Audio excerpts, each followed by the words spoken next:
Hello dear students, वे optics की series को हम आगे बढ़ाते हुए आज नया टॉपिक लेके आए हैं जिसमें हम पढ़ेंगे बेटा डिफ्रैक्शन। क्या पढ़ने वाले हैं? डिफ्रैक्शन। तो वे ऑप्टिक्स बहुत सारे बच्चों को डिफिकल्ट भी लगता है क्योंकि उसकी थ्योरी थोड़ी सी अलग वे से है, उसे समझने में थोड़ा टाइम लगता है और फॉर्मूले एज सच ऐसे बाकी चैप्टर्स के जैसे सीधे सीधे डिराइव नहीं होते। सिचुएशन को समझ के फॉर्मूले अप्लाई किए जाते हैं, तो इसलिए थोड़ा डिफिकल्ट लग सकता है, लेकिन उसके बारे में आपको सोचना नहीं है। जिस वजह से मैंने बताया सिंपल वे से ध्यान में रखिए और सिंपल पॉइंट्स पे फोकस कीजिए कि ये पॉइंट्स हमें पता चाहिए, तब जाके वो चैप्टर आसान लगना शुरू होगा। ठीक है, तो आज के दिन हम पढ़ने वाले बेटा इसी में डिफ्रैक्शन। क्या पढ़ने वाले बेटा? डिफ्रैक्शन नाम का पार्ट पढ़ने वाले इसी टॉपिक का।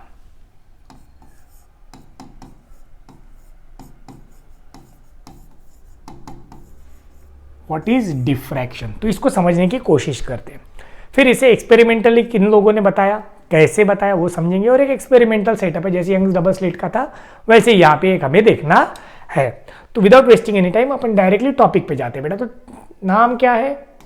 डिफ्रैक्शन। क्या है? डिफ्रैक्शन। अब डिफ्रैक्शन होता क्या है उसको समझिए। सपोज एक ऑब्जेक्ट है अपने सामने बेटा, मैंने यहाँ एक सोर्स ऑफ लाइट रखा, तो यहां से इस पे रेज आएंगी, बराबर। क्या आएंगे? इस पे रेज ऑफ लाइट। तो इसके पीछे क्या होगा बेटा? इसके पीछे क्या बनेंगी? शैडो बनेंगी, बराबर। सिंपल है, जिस साइड से लाइट आएगा उस ऑब्जेक्ट के पीछे क्या बनेंगे? शैडो बनेंगे। जितना बड़ा ऑब्जेक्ट होगा उतनी बड़ी क्या बनेंगी? शैडो बनेंगी। अब जैसे जैसे मैं इस ऑब्जेक्ट को छोटा करते जाऊं, जैसे जैसे इस ऑब्जेक्ट को क्या करते जाएंगे? छोटा करते जाएंगे, तो हो सकता है यहां से रे ऑफ लाइट इस एज से एज पे ऐसे रिफ्लेक्ट होके आ जाए, मतलब दिस पोर्शन में act as a secondary source. क्या हो सकता है? Secondary source. लेकिन फिर भी यह शैडो दिख रही है।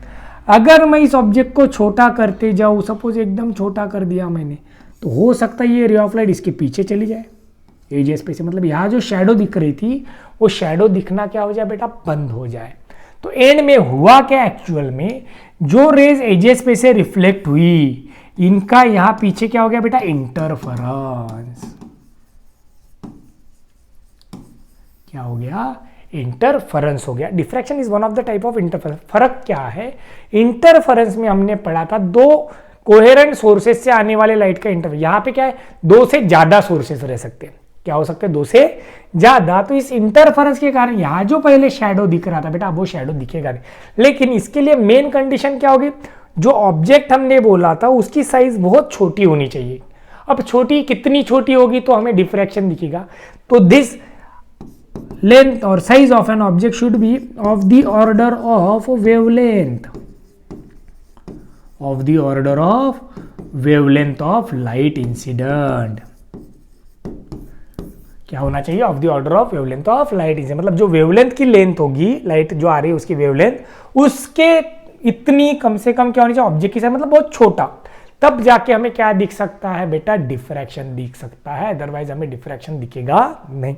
तो डिफ्रैक्शन सिर्फ लाइट में ऑब्जर्व होता है क्या? नहीं बच्चों, डिफ्रैक्शन हमें साउंड वेव्स में भी ऑब्जर्व होता है। जैसे कि मैं यहाँ पे बात करूँ, यहाँ वॉल है, वॉल के पीछे की साइड मेरा साउंड जाएगा, तो ऑब्स्टेकल के कारण मेरा साउंड रुका क्या? नहीं, उस ऑब्स्टेकल को पार करते हुए उस साइड पे गया, तो मतलब पीछे के रीजन में चला गया ऑब्स्टेकल के, तो उसी को भी हम क्या बोल सकते हैं? डिफ्रैक्शन बोल सकते हैं। क्या बोल सकते हैं?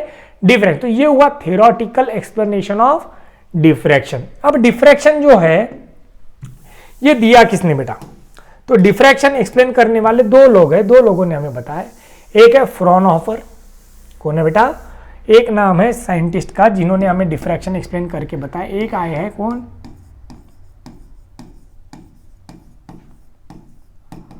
फ्रॉनहोफर। और दूसरे आए बेटा फ्रेस्नेल।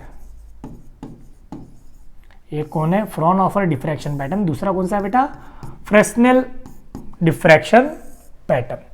तो इनमें और दोनों में फर्क क्या है वो पहले समझ लेते, फिर हमें फ्रॉनहोफर को थोड़ा डिटेल में देखना है। तो देखते हैं अब फ्रॉनहोफर साहब का कहना क्या है। तो फ्रॉनहोफर का ऐसा कहना है कि अगर आपके पास कैसा वेवफ्रंट चाहिए? इसे प्लेन वेवफ्रंट चाहिए। कैसा वेवफ्रंट चाहिए? कंडीशंस को समझ लो। कैसा वेवफ्रंट चाहिए? Plane wavefront. फिर जो ऑब्जेक्ट है, जो भी हम ऑब्जेक्ट बीच में रखेंगे, तो डिस्टेंस बिटवीन ऑब्स्टेकल बोलो या स्लीट बोलो, डिस्टेंस बिटवीन ऑब्स्टेकल और इसी को हम क्या बोल सकते हैं? Slit and screen is maximum, मतलब बहुत ज्यादा डिस्टेंस रहता है।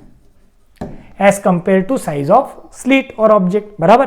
तो ये कंडीशन किसके बेटा, फ्रॉनहोफर की। वेव फ्रंट कैसा चाहिए, प्लेन चाहिए। डिस्टेंस बिटवीन ऑब्स्टेकल, जो भी आप सोर्स के सामने ऑब्स्टेकल रख रहे हो उसके बीच और जिस स्क्रीन पे आप इंटरफेरेंस पैटर्न को ऑब्जर्व कर रहे हो उनके बीच का डिस्टेंस मैक्सिमम चाहिए। मैक्सिमम यानी जो स्लिट की साइज है उससे बहुत बड़ा चाहिए कंपेरेटिवली, ठीक है।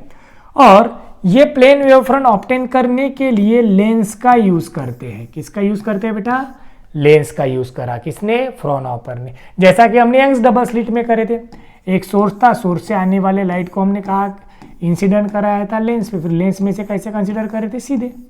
तो यही कंसेप्ट किसने यूज किया बेटा, फ्रॉनहोफर ने। ये हुआ फ्रॉनहोफर का एक्सपेरिमेंट। सिंगल स्लिट भी आता है और डबल स्लिट भी आता है। हमें कौन सा डिटेल में पढ़ना है, सिंगल स्लिट वाला, तो अभी आगे पढ़ेंगे अपन। तो सिर्फ उसी कंडीशन बता रहा हूं। वही फ्रेस्नेल कौन सा वेव फ्रंट यूज करता है बेटा, ये यूज करता है सिलेंड्रिकल और स्पेरिकल। कौन सा यूज करता है, सिलेंड्रिकल और स्पेरिकल वेव फ्रंट यूज करेगा कौन, फ्रेस्नेल, ठीक है। साथ ही साथ ये लेंस का यूज नहीं करेगा, लेंस इज नॉट रिक्वायर्ड। और डिस्टेंस जो है वो फाइनाइट रहेगा। डिस्टेंस बिटवीन क्या है अपने पास, स्लिट कहो या ऑब्स्टेकल कहो, स्लिट कहो या ऑब्स्टेकल एंड स्क्रीन, और किसके बीच का, स्क्रीन, इज कैसा रहेगा बेटा, फाइनाइट रहेगा। फाइनाइट मतलब कम रहेगा एज कंपेयर टू फ्रॉनहोफर। तो ये हो गए दोनों की अलग अलग कंडीशन। एक फ्रॉनहोफर क्या क्या यूज करता है और फ्रेस्नेल क्या क्या यूज करता है। तो हमें कौन सा पढ़ना है डिटेल में, फ्रॉनहोफर का पढ़ना है, वो भी सिंगल स्लिट एक्सपेरिमेंट, जिसको अभी हम देखेंगे। क्लियर। तो दो लोगों ने डिफ्रैक्शन पैटर्न को ऑब्जर्व करने की कोशिश करी, मतलब डिफ्रैक्शन वाले इंटरफेरेंस को। एक है फ्रेस्नेल, एक है फ्रॉनहोफर। तो फ्रॉनहोफर कौन सा वेव फ्रंट यूज करता है बेटा, तो प्लेन वेव फ्रंट यूज करता है। साथ ही साथ वो किस चीज का यूज करता है, लेंस का, to obtain plane wave front. Okay, ठीक है। फ्रेस्नेल किसका यूज करेगा बेटा, सिलेंड्रिकल वेव फ्रंट और स्पेरिकल वेव फ्रंट का। ये तो क्लियर हो गया। उसमें लेंस यूज होती है, इधर लेंस यूज नहीं होती। वहां पे डिस्टेंस जो है स्लिट या फिर ऑब्जेक्ट और स्क्रीन के बीच का बहुत ज्यादा रहता है। सेकंड केस में फ्रेस्नेल में वो फाइनाइट डिस्टेंस पे वर्क करता है। क्लियर। तो ये होगी बातें। अब हम ऐड करते हैं बेटा इसमें, आगे चलते हम डिटेल में पढ़ने की कोशिश करते हैं अभी फ्रॉनहोफर डिफ्रैक्शन पैटर्न। कौन सा diffraction pattern, Fraunhofer single slit. कौन सा पढ़ेंगे, फ्रॉनहोफर सिंगल स्लिट।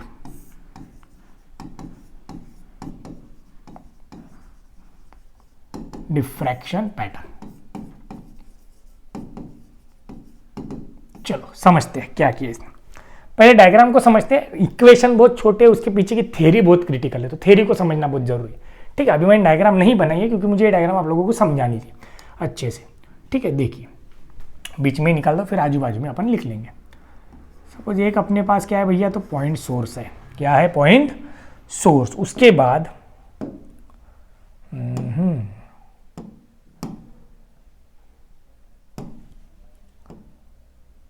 3D में ले सकते हैं क्या, देखते हैं अपन।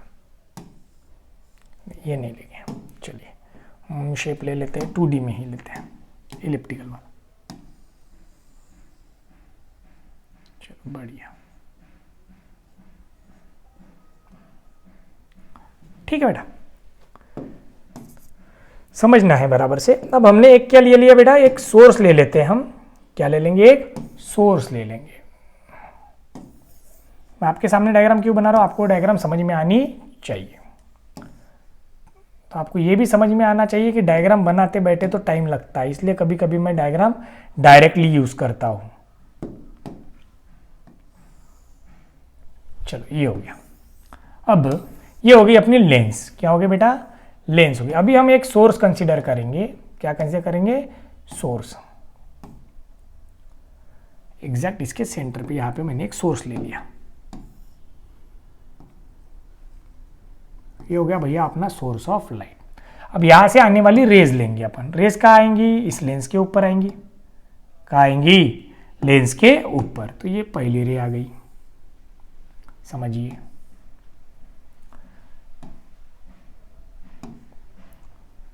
चलो ये हो गई अपनी दूसरी रे।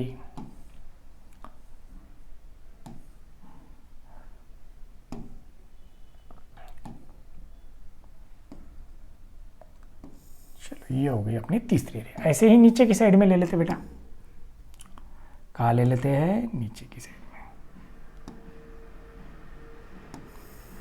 ये हो गई फर्स्ट,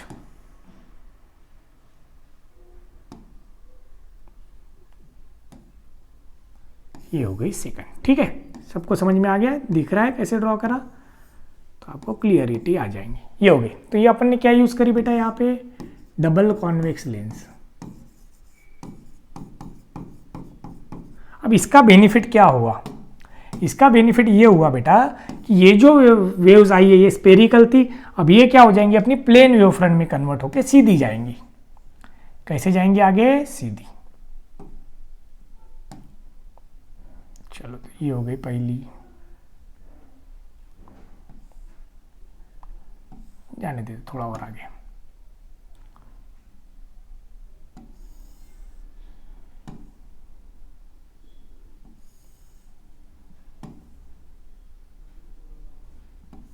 चलो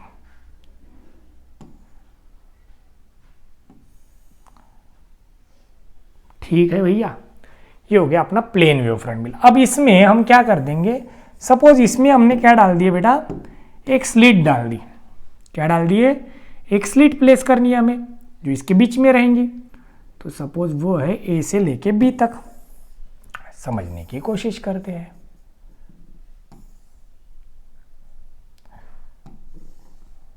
चलो, तो ये ए पॉइंट हो गया और ये बी पॉइंट हो गया और ये बीच वाला पॉइंट सपोज ओ हो गया।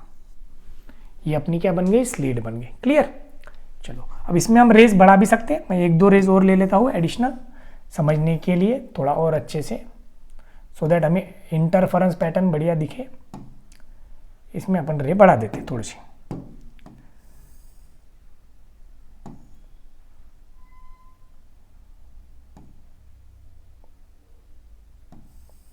चलो ठीक है, तो ये रेस कहाँ से आई होगी, एक यहाँ से आई है, एक यहाँ से आई है। चलिए, तो ये हो गया अपना OA।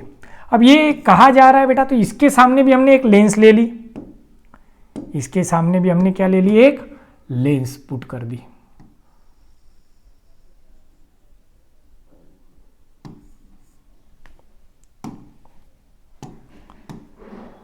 चलो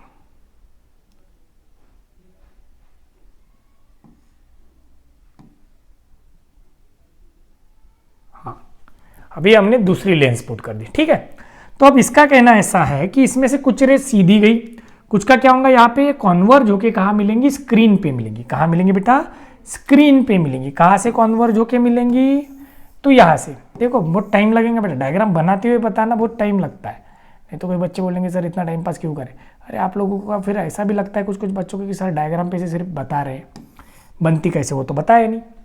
चलिए, तो अब ये आएगा, सपोज इधर एक स्क्रीन है, एक क्या रख दिया हमने, स्क्रीन रख दी। ये पहली लेंस हो गई, ये दूसरी लेंस।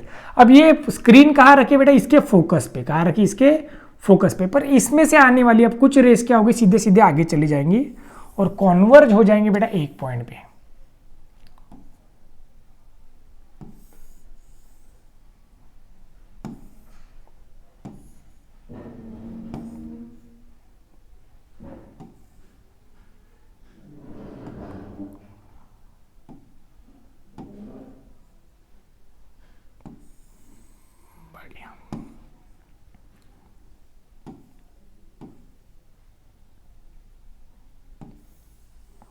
देखो कॉन्वर्ज हो गई। ठीक है बेटा, इस साइड वाली भी रेज आएंगी कुछ।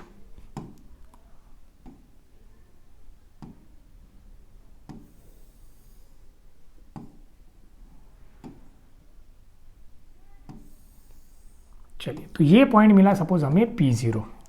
कौन सा पॉइंट मिला बेटा, P0।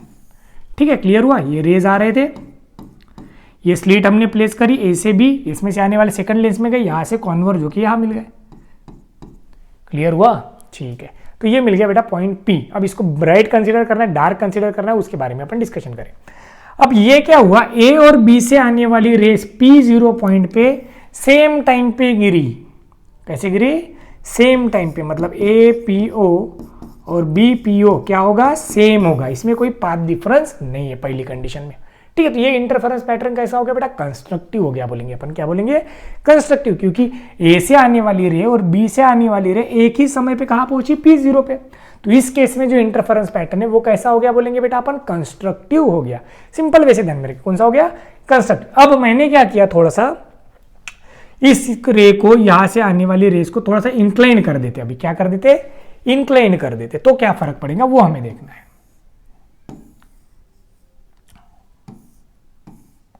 समझिए,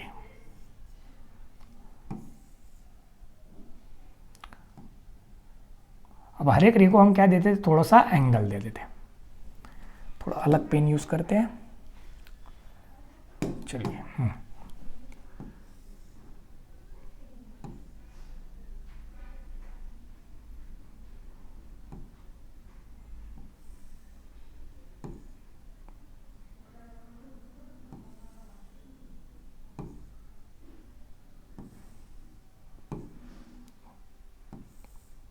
देखो बेटा, समझ में आ रहा है।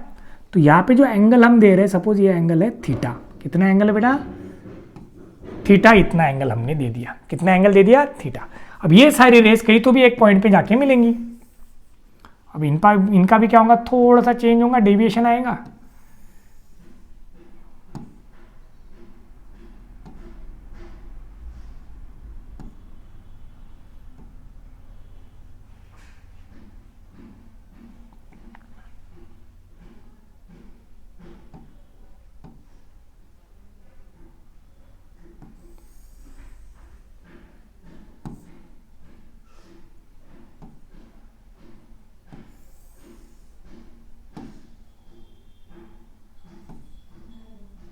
समझना है बेटा डायग्राम को, नहीं तो बस आपको लगेगा सर क्या टाइम पास कर रहे हैं, क्योंकि आपको क्लियर नहीं होगा उसके बिना, क्योंकि थ्योरी बहुत क्रिटिकल है।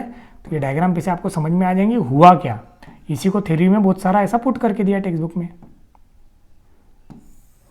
चलिए, तो एक नया पॉइंट मिल गया बेटा हमें P, कौन सा पॉइंट मिला, P। अब सोचिए, जैसा A और B से आने वाली रेस P पे सेम समय पे पहुंची, वैसा यहाँ पे होगा कि नहीं, AP और BP में क्या होगा बेटा, पाथ डिफरेंस होगा, किसके बीच, AP एंड BP के बीच। अब ये पाथ डिफरेंस कितना, तो उसके लिए सपोज मैं क्या करता हूं, इस A से इस जो नई लाइन है प्रोजेक्शन वाली, इस पे मैं क्या कर देता हूं, एक परपेंडिकुलर ड्रॉ करता हूं। क्या ड्रॉ कर देते इसको, परपेंडिकुलर, कहां से, A से, किस पे, तो ये B में से आने वाली लाइन पे, ध्यान देना बराबर। A से हमने क्या करा, यहाँ पे एक परपेंडिकुलर ड्रॉ कर दिया, ठीक है। अब ये एंगल थीटा, तो ये वाला एंगल अपने आप क्या बनेगा बेटा, थीटा बन जाएगा। अब इसको मैं बोल देता हूँ C पॉइंट, ठीक है। तो अब अगर मैं AC देखूं, तो A और C से निकलने वाली रेस एक ही समय पे यहाँ पहुंचेंगी, मतलब जो पाथ डिफरेंस है वो कितना रहेगा बेटा, सिर्फ BC, कितना पाथ डिफरेंस रहेगा, BC। अगर मैं A और B को पकड़ूं, तो दोनों से आने वाली रेस यहाँ पे एक समय पे नहीं पहुंचेंगी, लेकिन जैसे ही मैंने इस पे एक परपेंडिकुलर ड्रॉ करा, तो A और C की एक साथ पहुंच जाएंगे। मतलब ये जो BC बचा, ये क्या हो गया, पाथ डिफरेंस। तो अगर इन दो रेस के बीच पाथ डिफरेंस है, तो मिलने वाला पॉइंट भैया कंस्ट्रक्टिव नहीं रह सकता, तो वो क्या बन जाएगा, डिस्ट्रक्टिव इंटरफेरेंस पैटर्न। मतलब ये ब्राइट है तो ये डार्क हो जाएगा। समझ में आ गया, ये हो गया थियोरेटिकल। अब इसको एनालिटिकली समझना है। अब पाथ डिफरेंस की बात करते हैं, यहाँ पे कितना दिया अपन को, थीटा, कितना दिया है, थीटा दिया, तो इसको समझते हैं। चलिए, अरे नहीं, इरेजर। चलिए, इस ट्रायंगल को समझने की कोशिश करते हैं। ये एंगल क्या है भैया, 90, A, B और C, ये क्या है, थीटा। अब ये जो डिस्टेंस है ये है स्लिट की हाइट, मतलब A ले लिया, A या फिर D ले सकते हो। अब साइन थीटा क्या होगा भैया, अपोजिट अपॉन हाइपोटेनस, तो ये बन जाएगा BC अपॉन AB। तो BC क्या हो जाएगा अपने लिए, AB साइन थीटा, तो ये हो जाएगा A साइन थीटा। BC के लिए क्या हो गया, A साइन थीटा हो गया। क्लियर, ठीक है, चलेगा। अब ये पार्ट डिफरेंस पे डिपेंड करेगा कि वो डार्क रहेगा कि ब्राइट रहेगा, यही हमें समझना है। अब इसी को थोड़ा और आगे देखते हैं। अगर मैं ऐसा बोल दूं, ये सेंट्रल वाले पॉइंट से, कौन से पॉइंट से, सेंट्रल, तो ये भी थीटा ही है ना, ये सेंट्रल वाले पॉइंट से स्लिट से इसका डिस्टेंस, स्लिट से इसका डिस्टेंस है भैया कैपिटल डी, और ये जो सेंटर वाला पॉइंट है इससे इसका डिस्टेंस कितना है y। तो मैं एक नया ट्रायंगल बना लेता हूँ, समझिए। ये भी हो गया थीटा, ये है y, ये है d। तो tan थीटा क्या होता है? Opposite upon adjacent. अब since theta is very small, since theta is क्या बोलेंगे अपन, वेरी क्या है, स्मॉल है, थीटा बहुत छोटा है, तो हम ऐसा बोल सकते हैं कि sine theta is nearly equal to tan theta, ये दोनों इक्वल टू क्या हो जाएंगे, y by D.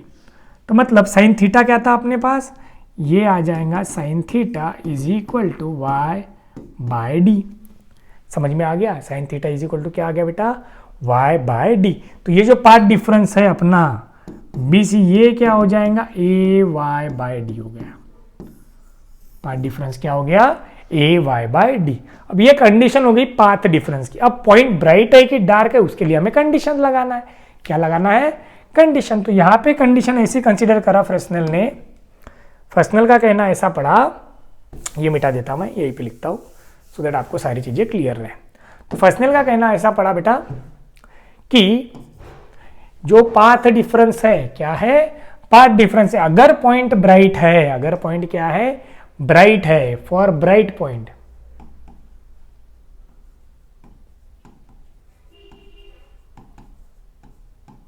For bright point किसके साथ ये करेंगे बेटा, एन लैम्बडा के साथ। किसके साथ करेंगे, एन लैम्बडा के साथ। वही अगर पॉइंट डार्क है, सॉरी अगर पॉइंट क्या है, डार्क है तो एन लैम्बडा, अगर पॉइंट डार्क है तो एन लैम्बडा। तो ध्यान देना, अब ये क्या हो गया, AY बाई डी। ये क्या हुआ बेटा, अपना पाथ डिफरेंस हुआ। क्या हुआ, पाथ डिफरेंस। अब पाथ डिफरेंस की जगह हमें क्या निकालना है, फेज डिफरेंस निकालना है। क्या निकालना है, फेज डिफरेंस भी निकाल सकते हैं अपन, है ना। ठीक है, तो पाथ डिफरेंस और फेज डिफरेंस की जगह इसको मैं सिंपली क्या बोल दिया, थीटा इज इक्वल टू क्या हो गया, Y D by Y by D भी लिख सकते हैं आप। क्लियर, ठीक है। तो चलिए अब देखते हैं अपन पाथ डिफरेंस क्या होगा।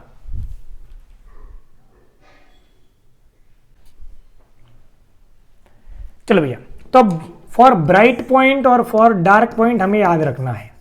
काय के लिए, फ्रॉनहोफर के लिए। किसके लिए, फ्रॉन पॉइंट यानी कि अपने लिए फ्रिंजेस। तो यहाँ पे ध्यान में रखना बेटा कि जो पाथ डिफरेंस होगा, क्या होगा, पाथ डिफरेंस होगा ब्राइट के लिए, ये हो जाएगा n+1/2 लैम्बडा। वही फॉर डार्क के लिए हो जाएगा पाथ डिफरेंस, पाथ डिफरेंस होगा n लैम्बडा। अब इसी चीज को हम आगे यूज करेंगे, तो देखते हैं आगे के पेज पे। ठीक है, तो अपने पास क्या क्या आ गया है, पाथ डिफरेंस क्या है बेटा अपने लिए, ये साइन थीटा, और sine theta is nearly equal to क्या है, y बाई डी। अगर थीटा बहुत स्मॉल है तो theta is equal to y by D भी हम बोल सकते हैं। थीटा इज इक्वल टू क्या बोल सकते हैं, y बाई डी। तो देखिए अभी तो अपने पास क्या क्या है, पहले अपने पास क्या है, ये साइन थीटा, क्या है, ये साइन थीटा अपने लिए क्या है, पाथ डिफरेंस है। क्या है, पाथ डिफरेंस, ध्यान देना। तो अब ये साइन थीटा, ये पाथ डिफरेंस है, तो मैं यहां क्या बोल देता हूं, फॉर डार्क, फॉर क्या बोल देते, फॉर डार्क, मिटा देता हूं, चलो पहले लिख लेते, फॉर डार्क और मिनिमा बोल देते हैं। A sine theta is equal to क्या बोल दिया हमने, एन लैम्बडा बोल दिया। अब sine theta is equal to ये हो गया प्लस माइनस एन लैम्बडा। वही हम बोल देते फॉर ब्राइट, यानी ही मैक्सिमा बोलेंगे अपन। A sine theta is equal to हो जाएगा n+1/2 लैम्बडा। ओके, नाउ अब साइन थीटा बोलो या फिर sine theta is nearly equal to theta बोल दो। तो sine theta is equal to यहां से क्या होगा, फॉर ब्राइट के लिए कर लेते हैं। Now theta is equal to क्या है अपने पास, y by D. Theta is equal to क्या है, y बाई डी। तो हम फॉर ब्राइट अगर ले, फॉर ब्राइट ले लेंगे पहले, ये ब्राइट वाला, तो ये हो जाएगा theta is equal to, theta is equal to क्या होगा बेटा, y by D is equal to, इसके हिसाब से अगर अपन गए तो ये a इधर चला जाएगा, तो ये एक ही जगह आएगा n+1/2 लैम्बडा अपॉन a। तो यहाँ से y हो जाएगा ब्राइट के लिए n+1/2 lambda d bye a। वही अगर हम फॉर डार्क के लिए बात करें, किसके लिए बात करें बेटा, फॉर डार्क के लिए, वाई डार्क, तो ये सिर्फ क्या हो जाएगा एन लैम्बडा डी बाई ए। तो लैम्बडा डी बाई ए क्या होता है अपने लिए, फ्रिंज विड्थ।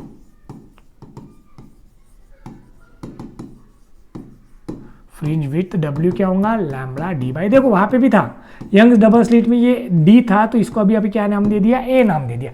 कंसेप्ट वही है, लेकिन डार्क और ब्राइट की कंडीशन क्या हो गई, चेंज। यहाँ पे ब्राइट के लिए हमने लिया n+1/2 और डार्क के लिए लिया n लैम्बडा।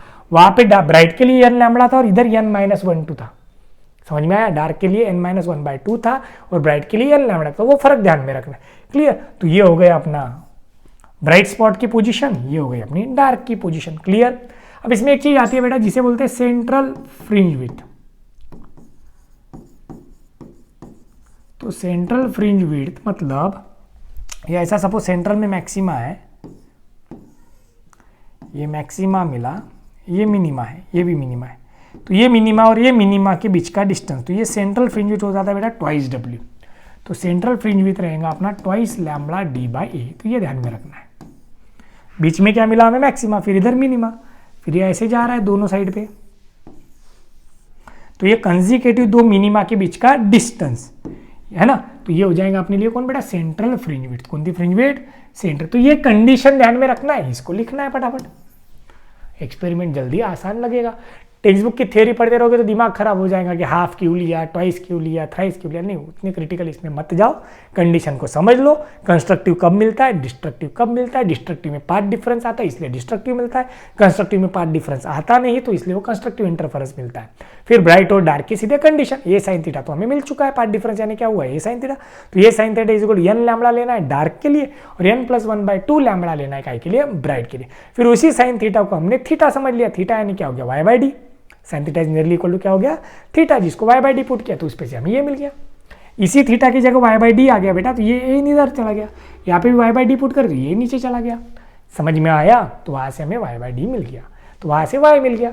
एक सेंट्रल की पोजीशन ब्राइट की पोजीशन मिली और डार्क की, ये nth ब्राइट बैंड की पोजीशन हो गई, ये डार्क ब्राइट बैंड की पोजीशन हो गई nth वाले। समझ में आया, तो थोड़ा क्रिटिकल है समझने में, थोड़ा अच्छे से सुनोगे, अच्छे से समझोगे तो समझ में आ जाएगा। तो पहले तो डिफ्रैक्शन को समझ लेना है, डिफ्रैक्शन जो मैंने एक्सप्लेनेशन दिया है उसे सुनिए, सुनते सुनते थ्योरी पढ़ लीजिएगा, पैराग्राफ का पैराग्राफ दिया हुआ है, लेकिन उसको समझने के लिए मेरी बातों को बराबर माइन्यूट वे से सुनना पड़ेगा बेटा, ठीक है। तो मैं क्योंकि पूरी थ्योरी तो यहाँ लिख नहीं सकता और टेक्स्ट बुक की फोटो लगा के एक एक लाइन एक्सप्लेन करने में कोई मतलब नहीं है। फ्रॉनहोफर और फ्रेस्नेल ये दो लोग हैं जिन्होंने डिफ्रैक्शन पैटर्न को ऑब्टेन किया एक्सपेरिमेंटली, तो उनका डिफरेंस क्या है, तो उनकी मेथड से, तो मेथड्स हमने डिस्कस करे। उसके बाद फ्रॉनहोफर का सिंगल स्लिट एक्सपेरिमेंट हमने डिस्कस किया, जिसके लिए डायग्राम अच्छे से ड्रॉ करी हमने, आपको भी ड्रॉ करती आनी चाहिए इसलिए मैंने वो समझाया बराबर से, पॉइंट टू पॉइंट ड्रॉ करते हुए। तो हमने यहाँ पे पार्ट डिफरेंस निकाला और थीटा भी निकाल के, फिर इन दोनों का यूज करके हमने ब्राइट और डार्क की कंडीशन का इक्वेशन बना दिया, सिंपल। ओके बेटा, तो this is it for today. Next class में हम पढ़ेंगे बेटा रिजॉल्विंग पावर क्या होता है, किसका, टेलीस्कोप और माइक्रोस्कोप का। समझ में आया, चलो ठीक है, तो थैंक यू सो मच। तो चैनल को लाइक शेयर और सब्सक्राइब करना ना भूलिए और ज़्यादा से ज़्यादा बच्चों के साथ शेयर कीजिए और मन से वीडियो देखते समय कोई भी किताब से थ्योरी को पढ़ते रहिए। ओके, थैंक यू बेटा।